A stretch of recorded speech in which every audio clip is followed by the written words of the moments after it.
Hola querida Iglesia, quiero compartir con vosotros una parte del mensaje del profeta Ageo, en la cual me vi reflejada. Este libro fue escrito en el año 520 a.C., unos años después del regreso del exilio de Babilonia. Los judíos estuvieron cautivos en Babilonia por 70 años, pero con la caída del imperio babilónico, el rey persa Ciro decreta que los israelitas pudieron volver a su lugar de origen, a su tierra. Esto alegró al pueblo y un grupo se dispuso a regresar para reconstruir el templo de Jerusalén, que había sido completamente destruido décadas antes por Nabucodonosor. Así que el pueblo regresa esperanzado. La obra comenzó. Los cimientos del templo fueron puestos. Se llenaron de alegría y de alabanzas a Dios. Sin embargo, los exiliados que regresaron se desanimaron, especialmente debido a la oposición samaritana. Estos amenazaban y hostigaban a cualquiera que se pusiera a trabajar en la reconstrucción del templo, por lo que la obra pronto fue abandonada.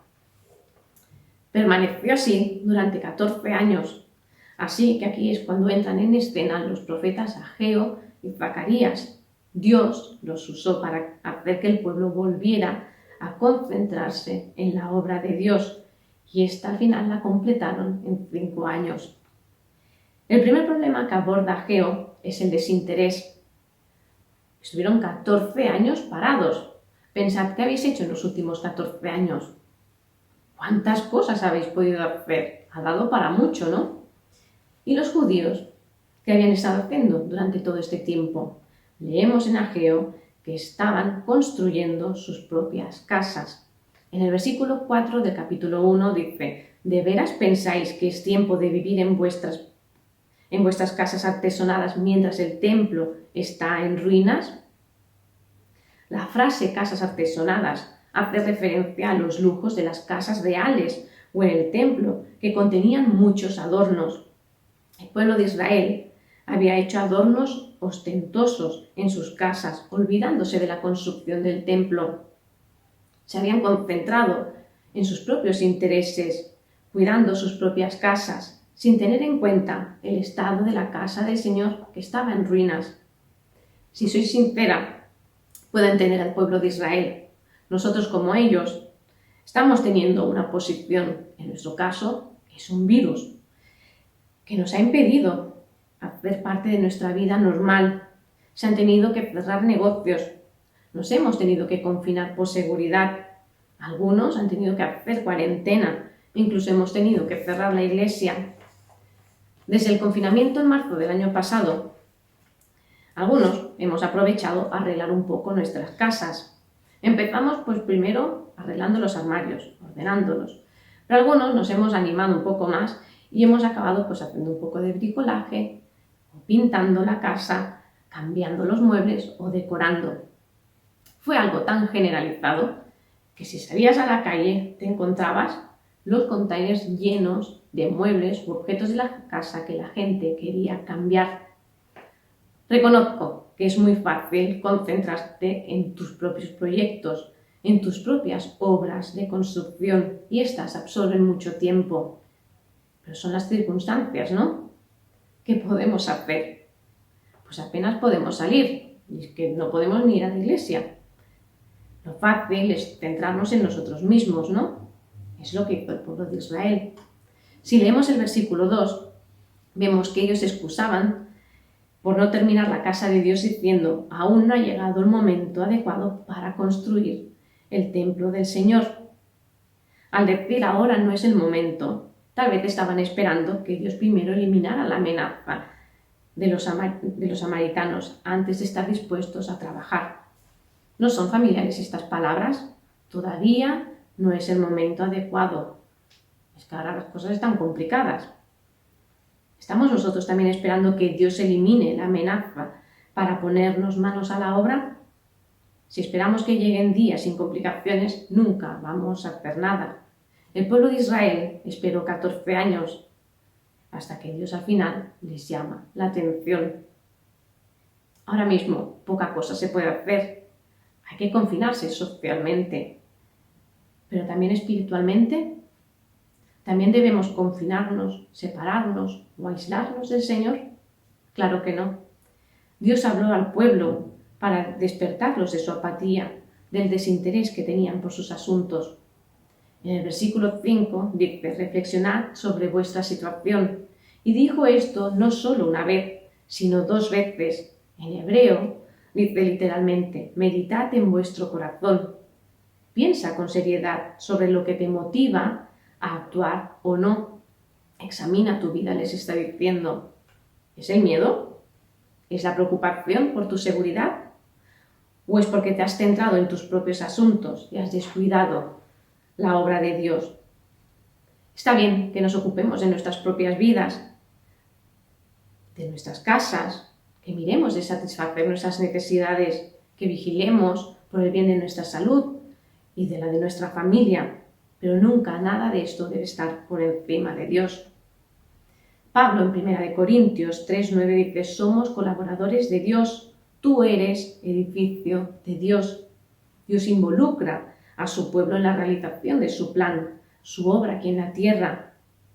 Tal vez por seguridad no podemos hacer las mismas cosas que hacíamos antes, no podemos hacerlas tal vez de la misma manera, pero Dios abrirá caminos para que cumplamos sus propósitos. Los líderes y el pueblo hicieron caso a las advertencias de reflexionar sobre su situación. La gente regresó a Dios y se reanudó el trabajo en el templo, indicando un cambio en las vidas espirituales, de la devoción al yo a la devoción a Dios.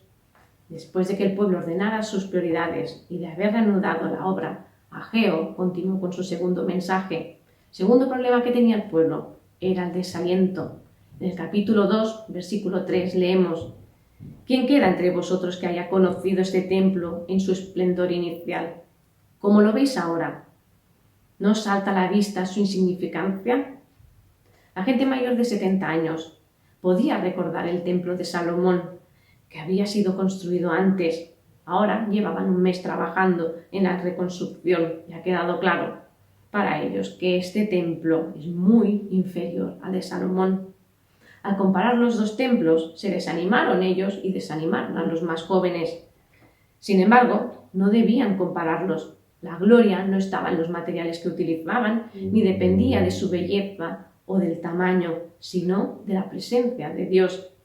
Como cristianos, como iglesia, no podemos comparar estos tiempos con los tiempos pasados y lamentarnos por lo que no podemos hacer, por lo limitados que estamos o por las pocas oportunidades que tenemos en comparación con antes.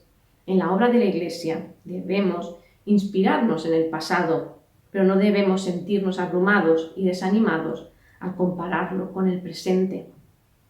Dios obra de formas misteriosas y su obra en este momento nunca es igual que en otro. Esto lo vemos con Jesús. Sanó a muchas personas, pero en casi todos los casos lo hizo de una manera diferente. Debemos hacer nuestro mejor esfuerzo con los dones y los recursos que tenemos a nuestra disposición, pero recordando, como hizo Ageo, que el Señor es Dios todopoderoso. Contamos con su infinito poder y todos sus recursos están a nuestra disposición. Dios está en control de toda situación, incluida esta, y debemos confiar en Él. En el versículo 4 y 5 leemos: pues ahora, Zorobabel, esfuérzate, dice el Señor, esfuérzate también, Josué, hijo de Josadac, sumo sacerdote, y cobrad ánimo, pueblo todo de la tierra, dice el Señor, y trabajad, porque yo estoy con vosotros, dice el Señor Todopoderoso. Según el pacto que hice con vosotros cuando salisteis de Egipto, así mi espíritu estará con vosotros, no temáis. La instrucción de Dios al pueblo que estaba desanimado fue: esfuérzate y trabaja. El pueblo de Dios debe ser fuerte en el Señor y en el poder de su fuerza. Debe trabajar dependiendo de Él. Pero con su instrucción de trabajar y de esforzarse, Dios les dio una palabra de aliento y promesa. El Señor promete que estará con su pueblo en la obra que les ha encargado. ¿Qué seguridad hay en estas palabras? Porque yo estoy contigo. No hay mayor bendición. Dios con nosotros. Él les recuerda el pacto que había hecho con su pueblo cuando salieron de Egipto. Ahora les promete, como había hecho entonces, su espíritu estaría con ellos y moraría en medio de ellos. Por lo tanto, no debían temer. Dios ha hecho un mejor pacto con nosotros que el que hizo con ellos, el nuevo pacto, establecido sobre promesas mejores. Jesús selló el nuevo pacto con su propia sangre. Él nos prometió que el Espíritu Santo que mora en nosotros estará con nosotros siempre. ¿Recordáis las últimas palabras de Jesús a sus discípulos antes de subir al cielo en Mateo 28? Yo estoy con vosotros todos los días hasta el fin del mundo. Esta es la máxima promesa de Dios, su presencia con nosotros, en las buenas y en las malas. La vida no es un camino difícil y servir al Señor no es fácil, pero si el Señor está con nosotros, ¿qué tenemos que temer? Aunque a veces no lo parezca, Dios está obrando todas las cosas para nuestro bien. Nuestro Padre Celestial nos cuida y vela por nosotros. Las palabras de Ageo siguen siendo válidas para nuestro tiempo. No debemos permitir que las dificultades que encontramos en hacer la tarea de Dios que Dios nos ha encargado, o los enemigos que constantemente surgen en el camino, o nuestra tendencia a ser egoístas, nos aparten de las responsabilidades recibidas por Dios. Él nos llama y la promesa de su presencia y su Espíritu Santo nos alientan a cumplir nuestra misión. Esforcémonos en este tiempo por poner a Cristo en el lugar que le corresponde en nuestras vidas y priorizar aquellas cosas que son importantes para Él. Evaluemos nuestras vidas para ver si nos hemos olvidado de su obra, poniendo nuestros asuntos en primer lugar. Recuerda que, en medio de esto, el Señor Todopoderoso está con nosotros y nos aconseja que no tengamos miedo. No quiere que seamos imprudentes, actuando de manera tonta, sino que avancemos con confianza. Él está con nosotros. El Señor Todopoderoso nos acompaña. Hermanos, querida Iglesia, que el Señor os bendiga. Nos vemos pronto.